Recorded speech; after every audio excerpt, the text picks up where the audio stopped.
அரியலூர் பால் உற்பத்தியாளர்கள் கூட்டுறவு சங்கத்தில் அதிக பால் உற்பத்தி செய்த உற்பத்தியாளர்களுக்கு ஊக்கத்தொகை வழங்கும் நிகழ்ச்சி நடைபெற்றது.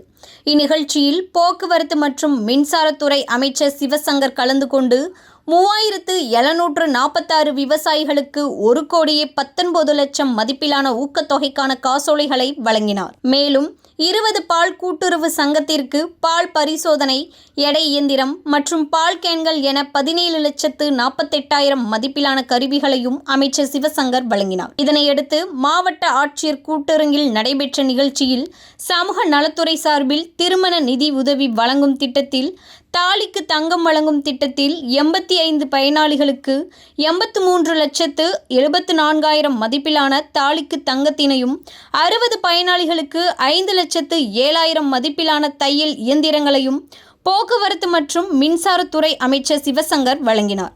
இந்நிகழ்ச்சியில் மாவட்ட ஆட்சியர் ரத்தினசாமி, அரியலூர், ஜெயங்கொண்டம் சட்டமன்ற உறுப்பினர்கள் உள்ளிட்ட அரசு துறை அதிகாரிகள், பயணிகள் என ஏராளமானோர் கலந்து கொண்டனர்.